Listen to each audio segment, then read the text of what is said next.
Black Forest, c'est un jeu pour 1 à 4 joueurs à partir de 14 ans pour des parties d'environ 1h30, 2 heures. Dans ce jeu, vous allez être un maître verrier, donc un souffleur de verre, et vous allez essayer de faire prospérer, développer votre domaine dans la forêt noire. Donc vous allez essayer d'embaucher du personnel pour faire marcher votre fabrique de verre. Vous avez donc un plateau qui représente votre atelier de verre et votre four. Un domaine principal en début de partie que vous allez pouvoir étendre, et vous allez devoir gérer tout un tas de ressources, construire des bâtiments et marquer un maximum de points avant la fin de la partie. Comme souvent pour les gros jeux de ce type, je n'expliquerai pas le mode solo, donc je vais me concentrer sur le mode multijoueur de 2 à 4 joueurs, et je vous explique ça tout de suite. Pour la mise en place, vous avez un grand plateau qui va représenter du coup la forêt noire avec les différents villages. Ce plateau-là, il est recto verso, il faudra bien faire attention à mettre le côté multijoueur, donc pour 2 à 4 joueurs, comme indiqué en haut à gauche. L'autre côté, c'est pour le mode solo uniquement. Sur ce plateau, vous allez tout simplement prendre les tuiles des ouvriers. Donc ce sont des tuiles avec des versos donc qui représentent des animaux en forme de verre. Donc il y en a plusieurs, et vous verrez donc sur le plateau préimprimé, vous retrouvez ces différents animaux présents sur les tuiles. Tout simplement, vous allez trier ces tuiles par type d'animaux, et vous allez les mélanger et les placer aléatoirement sur tous les emplacements indiqués dans chaque village. Donc vous avez des petits villages à 3 emplacements et 2 grands villages à 4 emplacements. Donc vous voyez à chaque fois, hop, vous avez les indications. Donc là c'est tout simple, hein, vous mélangez les tuiles de chaque type et vous les placez. Ensuite sur ce plateau, vous allez mettre la réserve de tuiles de contrat. Donc ces petites tuiles ici là, il y en a 11. Vous les mélangez aussi, vous les mettez en tas en bas à gauche du plateau. Et c'est tout ce qu'il y a à faire en début de partie sur ce plateau-là, sauf si vous jouez à 2. Si vous jouez à 2, il faudra placer un ouvrier, donc vous verrez chaque joueur a un ouvrier non utilisé, donc de la boîte. Le premier joueur qui sera déterminé aléatoirement va devoir décider dans quel village cet ouvrier va commencer, et le second joueur va décider à quel emplacement du village l'ouvrier va être placé. Donc ça voilà, c'est uniquement pour 2 joueurs. En gros, c'est un ouvrier qui va bloquer un emplacement, qui se déplacera de temps en temps pour qu'il y ait voilà, une petite gêne, une petite contrainte supplémentaire. Ensuite, à côté de ce grand plateau principal, vous avez 3 grands plateaux aussi qui vont servir à stocker les bâtiments qui vont être disponibles pour la partie. Donc vous avez 2 grands plateaux, les 2 plus grands, ça va être pour les petits bâtiments, et un dernier petit plateau ici pour les grands bâtiments.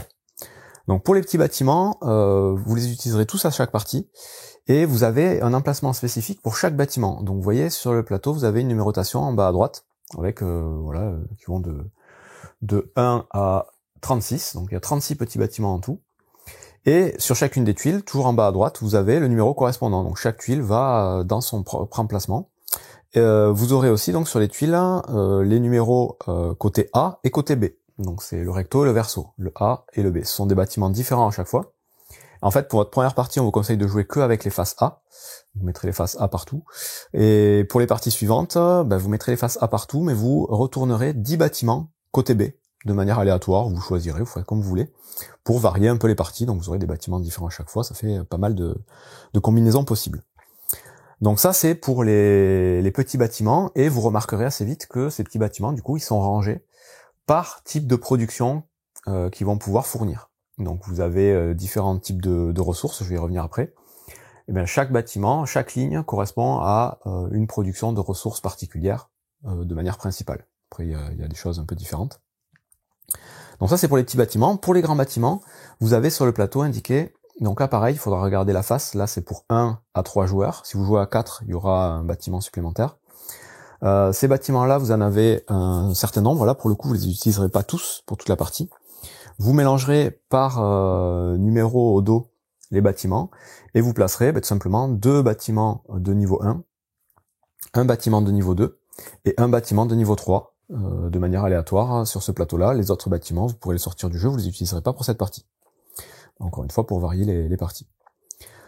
Donc voilà pour les bâtiments. En plus de tout ça, donc on va avoir 2 types d'animaux à gérer. Il y aura les cochons et les vaches. Donc vous ferez une réserve avec ces jetons-là. On va avoir des tuiles supplémentaires, donc il y aura des tuiles d'extension de domaine qui sont ces tuiles-là, donc il y en a tout un tas, que vous mettrez en tas quelque part, des tuiles de forêt, des tuiles de pâturage, des tuiles de champs de blé et des tuiles d'étang. Donc ces tuiles-là, alors champs de blé et étang, c'est recto verso, c'est les mêmes. Vous les mettez aussi en tas, en réserve quelque part.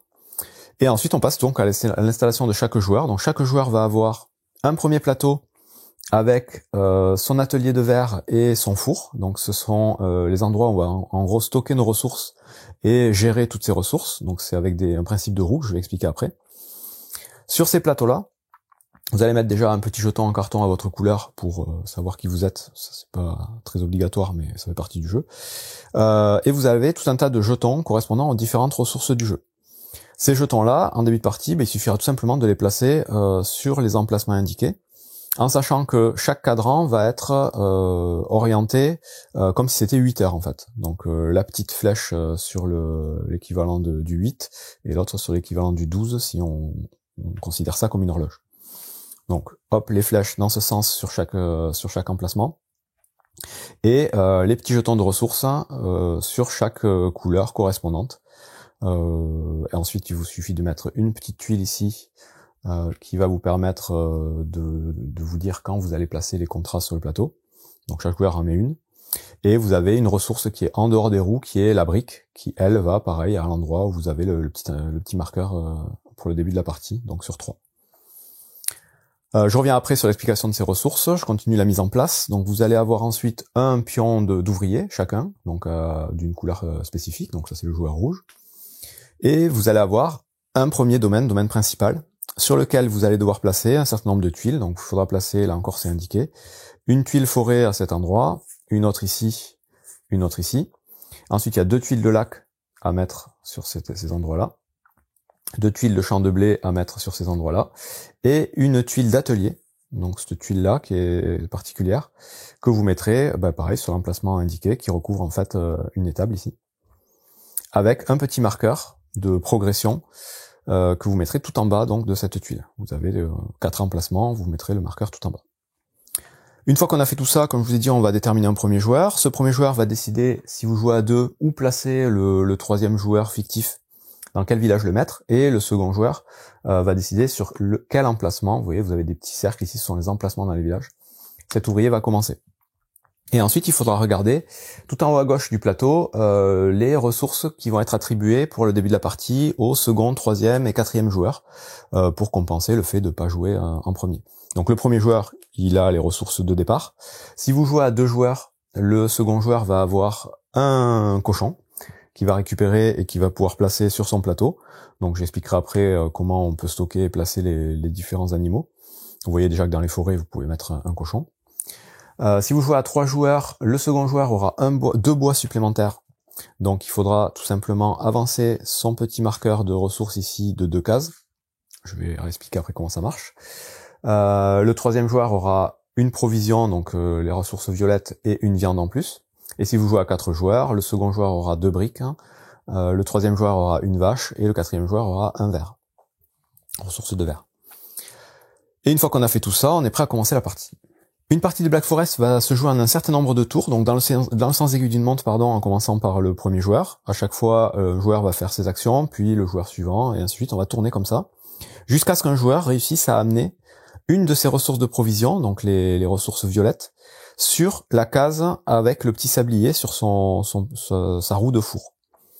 Donc là pareil, je vais expliquer comment ça marche, mais en gros, dès qu'un joueur va réussir à placer un jeton violet sur cette case ici, il finit son tour, et il restera un tour à chaque joueur, le joueur ayant déclenché la fin de la partie, y compris. C'est-à-dire que tout le monde rejoue un dernier tour, une fois que cette condition est déclenchée. Et une fois que tout le monde a fait ce dernier tour, on va passer au décompte de fin. Donc tous les points de victoire sont marqués en fin de partie, il n'y a pas de piste de points de victoire. Et pour ça, il faudra retourner les plateaux de réserve de bâtiments qui ont derrière du coup une piste de score, et vous marquerez vos points avec votre ouvrier à la fin de la partie. Les points de victoire, ce sont les petites étoiles jaunes. Vous allez pouvoir marquer des points de plusieurs façons. J'expliquerai ça à la toute fin. Avant d'expliquer un tour de jeu concrètement et tout ce qu'on va pouvoir faire, je vais expliquer les concepts principaux du jeu, comme sont expliqués dans les règles. Donc les règles générales qui seront utiles pour toute la partie. La première va concerner du coup cette gestion des ressources, qui est assez particulière et qui fait un peu tout l'intérêt du jeu. Donc vous avez en début de partie, comme je vous ai dit, placé les petits jetons aux emplacements correspondants. Ces jetons-là, donc, ce sont les différentes ressources du jeu. Donc vous allez avoir 2 ressources de charbon. Donc le charbon, c'est la ressource noire. Donc il y aura 2 jetons de charbon, un sur une roue, l'autre sur l'autre. Ensuite, vous allez avoir 2 jetons de provisions. Donc les provisions, ce sont les jetons violets, qui seront uniquement sur la roue du four. Vous allez avoir un jeton de marchandises, un jeton de porridge, un jeton de viande. Donc ça, c'est pour la roue de droite. Ensuite, vous allez avoir du sable, vous allez avoir de l'eau, du bois, du verre, le jeton vert, et les briques qui sont donc un peu à part. Donc ça, c'est toutes les ressources du jeu. Après, vous pouvez éviter de tout retenir et nommer juste les couleurs, ça marche aussi. Ces ressources-là, à chaque fois que vous allez gagner des ressources du cadran le plus grand, donc la partie de droite de chaque roue, donc ce sont les ressources de base, les ressources primaires, on va appeler ça. Chaque fois que vous en gagnerez une, tout simplement vous déplacerez le marqueur correspondant dans le sens aigu d'une montre, d'une case, ou deux, ou trois, en fonction du nombre de ressources que vous gagnez. Et vous voyez que à l'intérieur donc de chacun des cadrans, vous avez la valeur qui va correspondre au nombre de ressources que vous possédez. Donc là, en début de partie, on a 0 porridge, on a une viande et on a 2 charbons. Si je gagne 2 charbons supplémentaires, je vais déplacer mon marqueur ici, j'aurai désormais 4 charbons. Ces ressources-là, de base, on ne pourra pas en avoir moins que 0, évidemment, mais on ne pourra pas en avoir plus que 7. Tout excédent sera perdu. Donc ça, c'est pour les ressources de base. Ça va marcher exactement de la même façon de l'autre côté. Vous avez le même compteur, le même nombre de ressources, sauf que ce sont des ressources différentes. Les ressources transformées, donc les ressources qui sont sur le petit cadran, elles, ça va fonctionner de la même façon, mais à l'inverse. C'est-à-dire que chaque fois qu'on gagnera une de ces ressources, on se déplacera dans le sens anti-horaire. Donc vous voyez que là, pour l'instant, on a 0 marchandise, une provision d'un type, 2 provisions d'un autre type, et on a 0 verre. Si on gagne un verre à un moment ou un autre, on va se déplacer vers la gauche, et donc on aura donc un verre. Et là pareil, on est limité, donc 0, on peut pas aller moins évidemment, et on est limité un maximum à 3 ressources transformées de chaque type. Donc ça c'est comment on va gagner donc et dépenser, donc à monter et descendre. La règle importante de cette gestion de ressources, ça va concerner la transformation des ressources primaires en ressources transformées. Donc pour ça, ça va se faire de façon automatique à chaque fois que vous aurez un emplacement de libre à droite de chacune des flèches. Donc vous voyez, vous avez à chaque fois vos 2 flèches. Là, vous voyez qu'à droite, c'est libre. Ici, à droite, c'est libre. Automatiquement, je devrais avancer mon cadran jusqu'à arriver à un emplacement où il y a des ressources dessus. Donc là, c'est un quart, enfin, une petite portion. Si jamais je me retrouve dans la configuration, on va dire comme celle-ci, là, pour le coup, j'ai 2 emplacements libres. Ici, j'en ai 3, mais peu importe. Je vais faire avancer mes flèches jusqu'à arriver à un endroit où il y a des ressources. Donc là, ça serait 2 crans. Ça se fait automatiquement à chaque fois que ça se produira. Et du coup, ça correspond à perdre des ressources primaires pour gagner des ressources transformées. Vous voyez que là, hop, dans cette configuration-là, j'ai 3 porridge, 4 viandes, 4 charbons, et j'ai aucune marchandise et j'ai qu'une provision de chaque.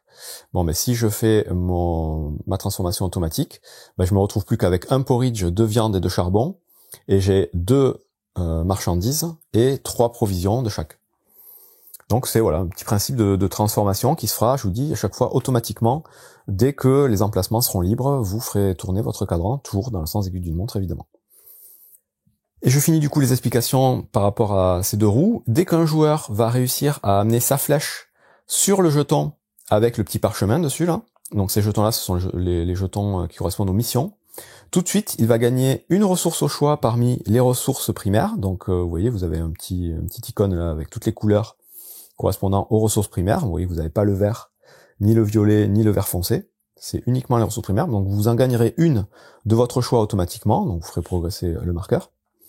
Et vous allez tout de suite défausser ce jeton et piocher un jeton mission ici, que vous allez révéler et que vous allez placer sur le plateau. Ces jetons missions, ils peuvent être de 2 types. Vous avez les missions qui correspondent à des emplacements de village. Donc vous avez en haut à gauche une espèce de dessin de village et une icône qui correspond à un artisan particulier quelque part sur le plateau. Ou alors vous avez des missions qui correspondent à des emplacements, des lieux un peu isolés en dehors des villages. Et là du coup on aura une icône avec des montagnes, et pareil une icône qu'il faudra retrouver sur le plateau. Donc là, cette mission-là par exemple, c'est pas une mission de village, donc elle va pas être placée dans un village, elle va être placée à l'endroit correspondant. L'endroit correspondant c'est là-haut. Tac, vous voyez l'icône qui correspond, vous mettez la mission là-haut. Ces missions-là, ça devient des nouveaux emplacements pour aller essayer d'accomplir du coup ces missions. Et pour les villages, comme je vous ai dit, il faudra regarder l'icône correspondant et trouver l'icône du villageois, c'est pas dans ce sens, de l'ouvrier correspondant. Donc là, vous voyez, il y a un petit sac. Le petit sac, il est là-haut. C'est le personnage qui est là-haut.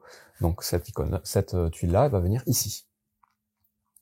Et ça fera une mission propre à ce village. Donc là, dès qu'un joueur arrive, le premier joueur qui arrive là, il place un jeton mission.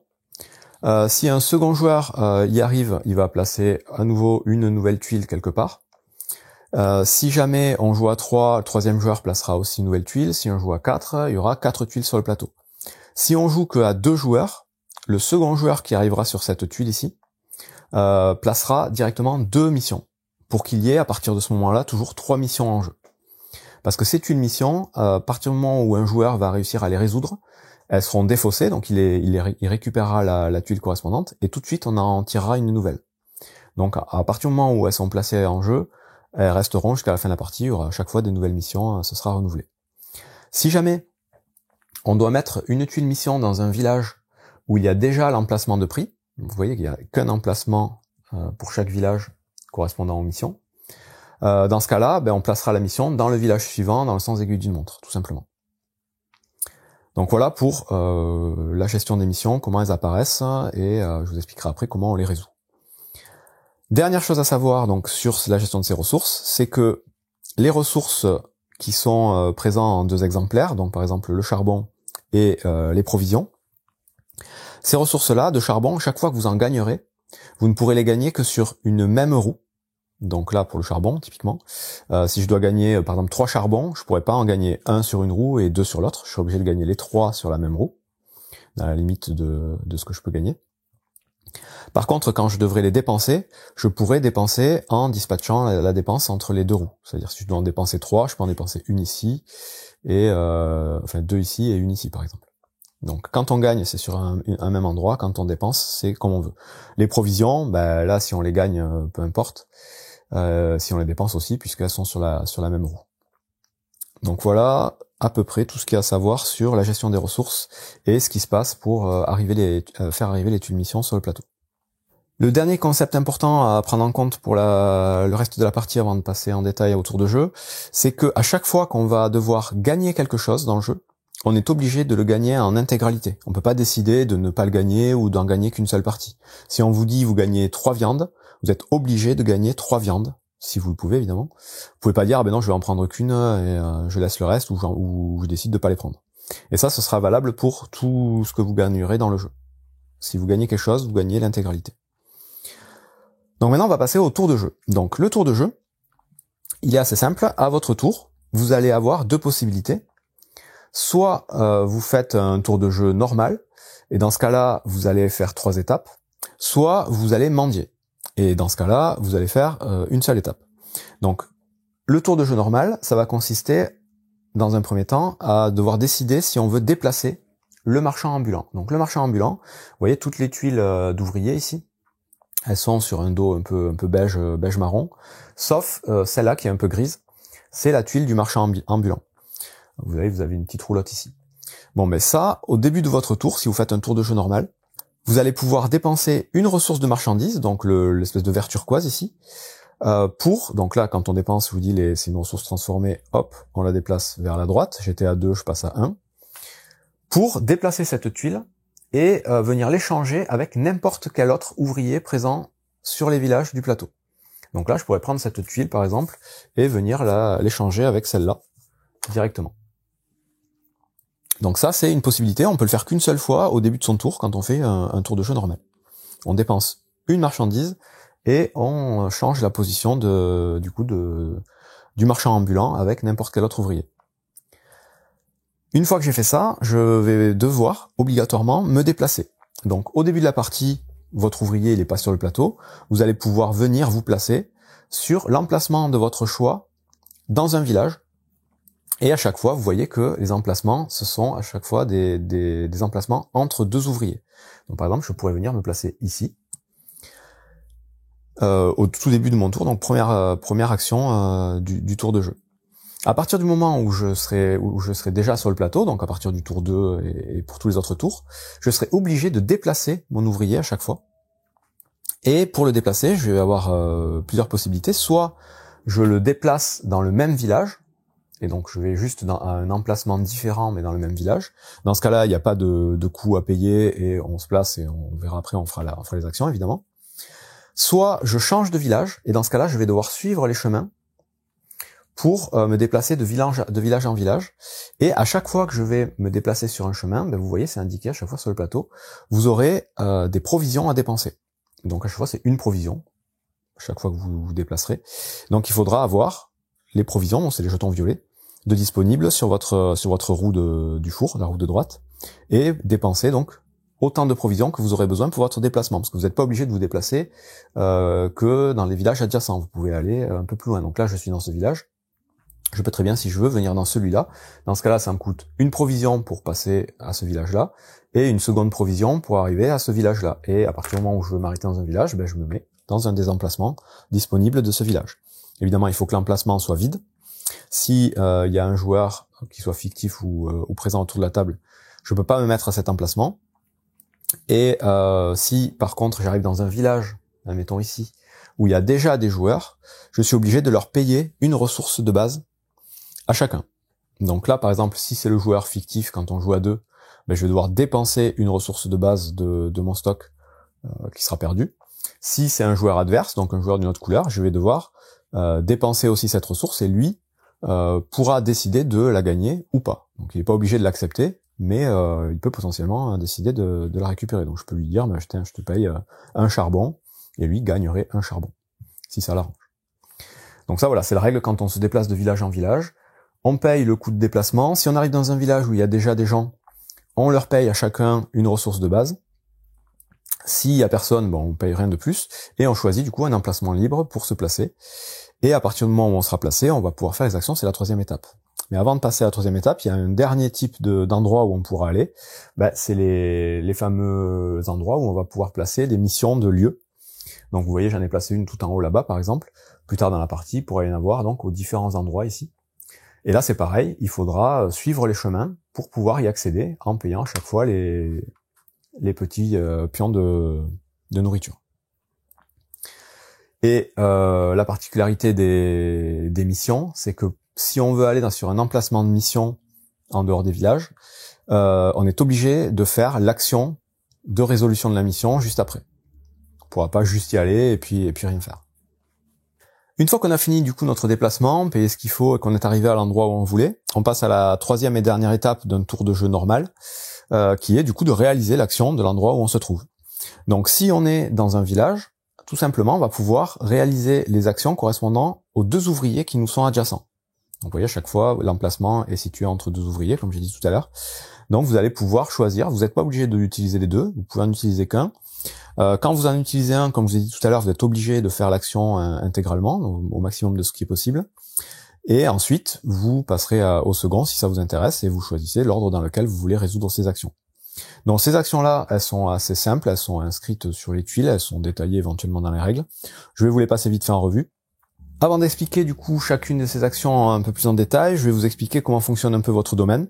Donc votre domaine, il arrive avec déjà plein d'emplacements occupés, donc soit par des forêts, soit par des lacs, soit par des champs, et par votre atelier. Donc votre atelier, il commence avec un niveau donc à 0, et vous allez pouvoir du coup, par différentes actions, augmenter votre niveau d'atelier ici. Et à chaque fois que vous arriverez sur la dernière case de cette tuile ici, tout de suite, vous allez gagner une extension de domaine. Donc les extensions de domaine, ce sont ces tuiles-là, qui vont venir à chaque fois se placer à la droite de votre plateau principal. Et donc à la droite des extensions précédentes, si vous en gagnez d'autres. Une fois que vous gagnez une tuile d'extension, donc quand vous arrivez en haut, tout de suite, vous allez déplacer votre atelier sur la nouvelle tuile d'extension que vous venez de gagner, donc à l'emplacement approprié, vous voyez, c'est la même chose que sur la tuile de départ. Et vous allez refaire baisser votre marqueur sur le premier emplacement tout en bas. Les tuiles donc d'extension, dès que vous les gagnez, vous allez rajouter dessus 2 tuiles de forêt comme indiqué dessus, et vous avez libéré du coup un emplacement sur votre plateau principal, et vous libérez à chaque fois les emplacements de là où était votre atelier précédemment. Ça, c'est donc une façon du coup de déplacer votre atelier et surtout d'agrandir votre domaine et de gagner de nouveaux emplacements. Ensuite, vous verrez, vous avez des bâtiments ou des actions qui vont vous permettre de gagner de nouveaux étangs, de gagner de nouveaux champs, de gagner éventuellement des pâturages. Donc les pâturages, ce sont ces tuiles-là qui peuvent stocker des animaux. Et ces tuiles-là, à chaque fois que vous en gagnez, il faut pouvoir les placer sur des emplacements vides de votre plateau. Donc où il n'y a rien imprimé dessus. Les emplacements vides sont ouverts. Et vous avez la possibilité aussi, avec certaines actions, ou même gratuitement, vous allez voir après, de enlever des tuiles de votre plateau. Donc les tuiles forêt, à un moment donné, vous allez pouvoir les dépenser avec certaines actions, soit pour gagner du bois, soit pour faire autre chose, ou tout simplement d'essayer de les défausser, tout simplement, de les enlever, pour faire de la place, pour venir mettre des bâtiments ou d'autres tuiles à la place. Donc c'est comme ça qu'on va gérer un petit peu son domaine. Pour ce qui est de la gestion des animaux sur votre domaine, c'est assez simple. Vous allez à chaque fois regarder tout simplement ce qui est inscrit sur le plateau.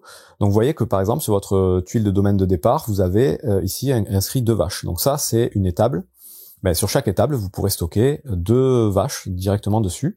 Et quand vous libérez du coup l'emplacement de votre atelier, ça se transforme aussi en étable. Et vous pourrez aussi mettre 2 vaches sur cet emplacement ici. Les pâturages du coup que vous allez pouvoir éventuellement gagner vont vous permettre de stocker soit 3 vaches, soit 3 cochons. Donc c'est l'un ou l'autre, c'est pas un mélange des deux. Hein. Ce sera des pâturages vraiment spécifiques à un animal bien particulier. Et les cochons peuvent aussi être stockés dans les forêts à raison de 1 cochon par tuile forêt. Donc voilà à peu près comment ça va se gérer au niveau des animaux. Quand vous les gagnez, vous les placez sur des emplacements disponibles. Si vous n'avez pas d'emplacement, ils seront perdus. Et à tout moment, vous pouvez réagencer vos animaux aux différents endroits possibles. Donc c'est à peu près tout pour la gestion de votre domaine. Donc maintenant, on va pouvoir passer en détail dans les différentes actions des ouvriers du plateau. Et vous allez voir que c'est quand même assez simple, c'est inscrit directement dessus.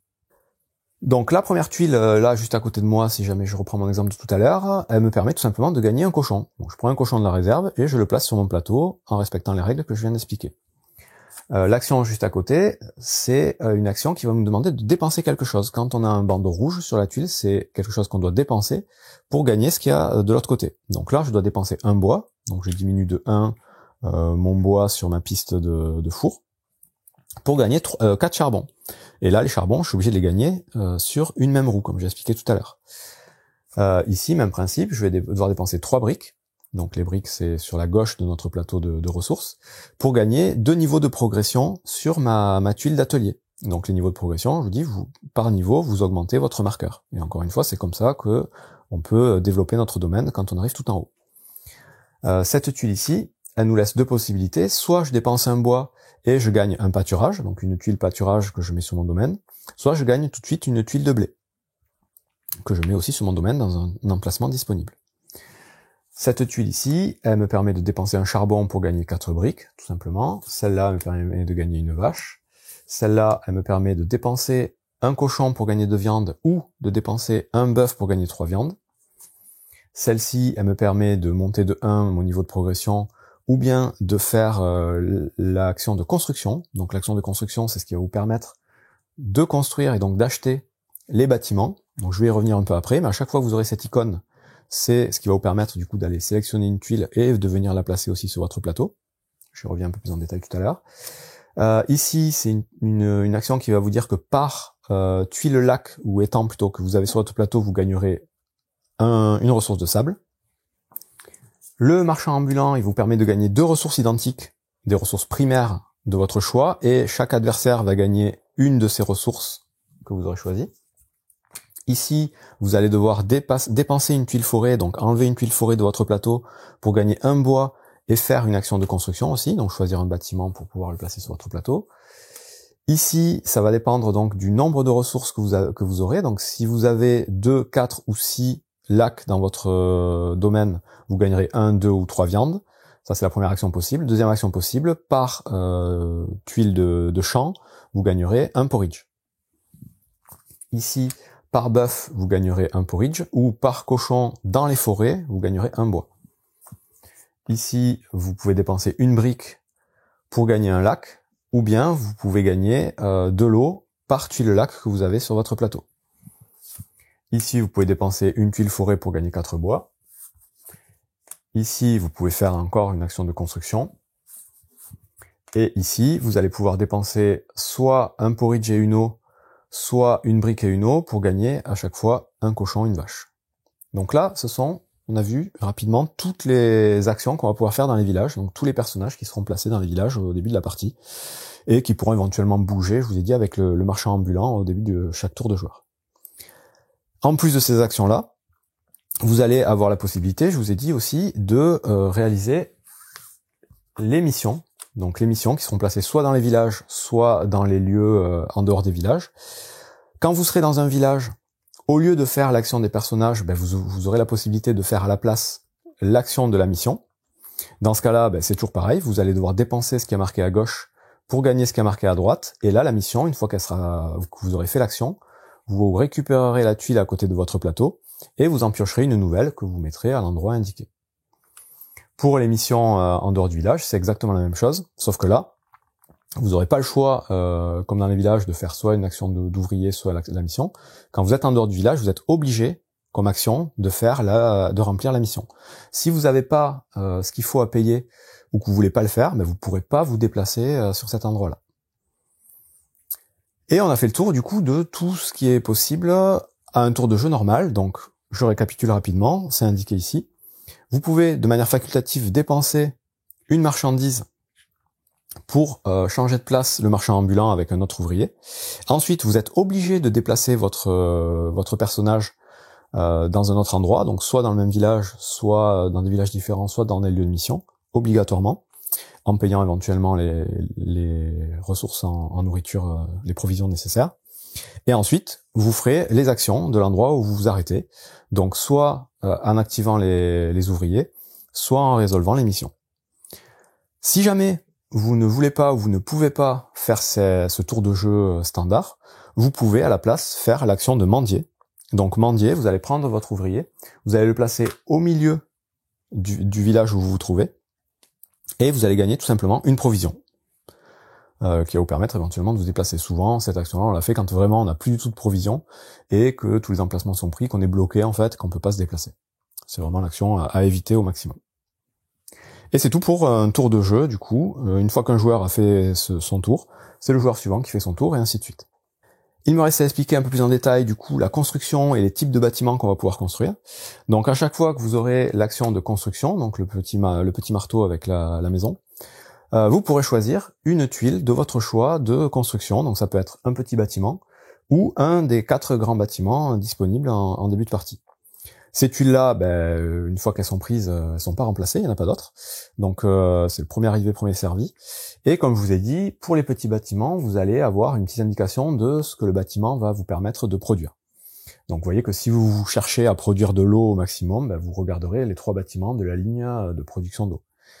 Si vous voulez absolument gagner des animaux, vous regarderez les bâtiments qui permettent de gagner des animaux. Ensuite, le principe, quand vous devrez construire, il suffit de pouvoir payer, évidemment, c'est pas gratuit, les ressources qui sont indiquées à gauche de la tuile bâtiment. Donc il faut les avoir, il faut les dépenser.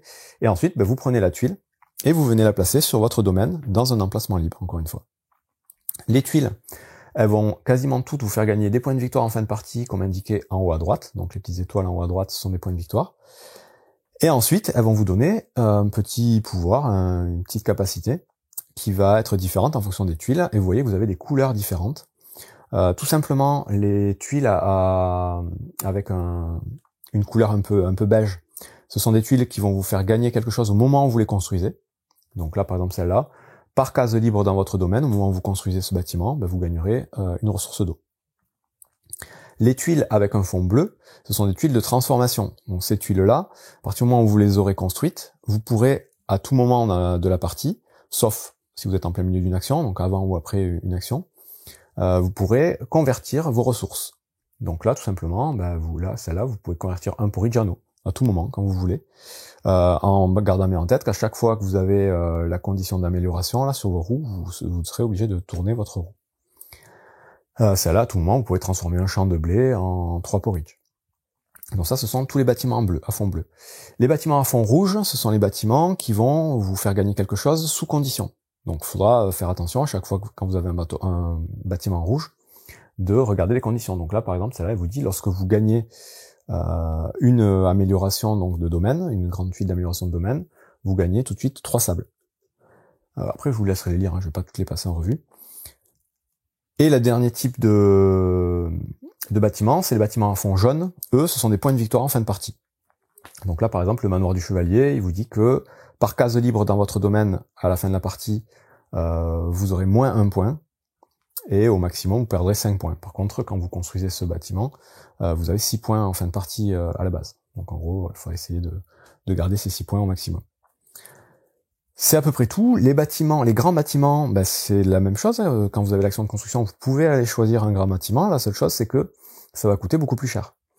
Les grands bâtiments, vous voyez, ils coûtent beaucoup plus de verre. Donc tous les bâtiments, vont coûter plus ou moins de verre. Donc les bâtiments de la première colonne ne nécessitent pas de verre. Deuxième colonne, c'est 1 verre. Troisième colonne, c'est 2 verres. Et les grands bâtiments, c'est toujours 3 verres. Plus différents autres types de ressources. Donc ceux-là vont coûter beaucoup plus cher, mais ils ramènent plus de points, évidemment. Et ils ont des capacités qui sont un peu plus intéressantes. Et ils prennent évidemment 2 emplacements, donc il faudra faire la place dans son domaine. Donc là, pareil, il suffira de les lire. L'hôpital, par exemple, il n'a pas de particularité, c'est juste qu'il vaut 10 points. Celui-là, il vous permettra de faire des échanges quand vous voulez, et il vous fait gagner des points en fin de partie en fonction du nombre de ressources de charbon que vous aurez. Et voilà, donc c'est les bâtiments, à vous de voir lesquels vous voulez construire, à quel moment, ça fait partie de la stratégie de jeu. Une dernière chose, à tout moment pendant votre tour, vous aurez la possibilité de faire autant d'actions libres que vous voulez. Les actions libres, elles sont très simples. C'est tout simplement toutes les actions d'échange des bâtiments bleus que vous aurez. Donc les échanges, je vous ai dit tout à l'heure, c'est quand vous voulez, c'est une action libre. Et vous pourrez aussi, en action libre, retirer n'importe quelle tuile de votre domaine, tout simplement pour faire de la place, sans gagner quelques bénéfices que ce soit. Hein. Vous décidez de sacrifier une tuile pour libérer de l'emplacement. Donc ça, pareil, vous le faites quand vous voulez à votre tour. C'est à peu près tout pour les règles. La dernière chose, c'est que quand vous jouez à 2 et que vous ferez l'action facultative de déplacer le marchand ambulant, tout de suite, vous déplacerez aussi le jeton du joueur fictif dans un village, dans un emplacement de votre choix, pour bloquer une case. Donc c'est comme ça que ce joueur-là va se déplacer. C'est la particularité uniquement à 2 joueurs, sinon ce joueur-là n'y est pas. Donc il se déplacera à chaque fois que vous déplacerez le marchand ambulant. Ensuite, on va passer du coup au décompte de fin de partie. Le décompte de fin de partie, c'est très simple. Donc je vous rappelle, la condition de fin, c'est dès qu'on va réussir, on va déplacer petit à petit nos ressources. Je vous dis, les cadrans, ils vont tourner comme ça. On aura donc les ressources seront toujours le même nombre. Hein, c'est juste que ça va se déplacer.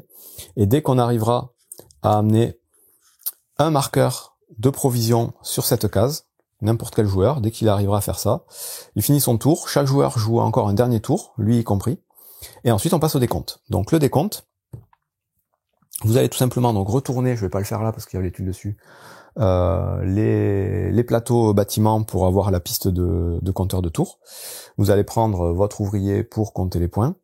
Et vous allez donc gagner 1 point par ressource de verre que vous aurez en fin de partie. Donc ce sera 1, 2 ou 3. De toute façon, vous pourrez pas en avoir plus. Ensuite, vous gagnerez 2 points par extension de domaine que vous aurez. Vous voyez, c'est indiqué sur chaque tuile d'extension de domaine. Vous avez marqué 2 points. Ensuite, vous allez gagner le nombre de points indiqués par votre flèche de votre roue de four. Donc vous voyez que sur les différents emplacements, vous avez des points de victoire ici. Donc là, si je finis ici, ben, j'aurai 7 points. Ensuite, vous allez gagner 1 point par animal, mais uniquement sur les tuiles de pâturage. Donc c'est indiqué aussi sur la tuile, 1 point par animal, donc sur ces tuiles-là. Vous allez gagner les points des bâtiments que vous aurez construits, donc vous regarderez toutes les étoiles des bâtiments que vous aurez dans votre domaine. Vous allez gagner les points des bâtiments des capacités jaunes, donc ce sont les bâtiments où il y a une petite lanterne. Ben, vous regarderez la condition et vous additionnerez les points. Et c'est à peu près tout. Vous faites le total de tout ça, celui qui a le plus de points est déclaré vainqueur. En cas d'égalité, ce sera le joueur qui a déclenché la fin de partie qui sera déclaré vainqueur. Et si l'égalité est entre d'autres joueurs, ce sera le prochain joueur qui devait jouer son tour qui est déclaré vainqueur. Et c'est tout pour Black Forest. Donc encore un excellent jeu de Uwe Rosenberg. On retrouve vraiment toutes ces mécaniques et tous ces principes avec ces vaches et ces cochons et ces bâtiments à construire. Donc moi personnellement j'adore ce genre de jeu. Donc je suis pas nécessairement neutre, mais voilà, vous avez de quoi vous faire votre avis. Bon jeu.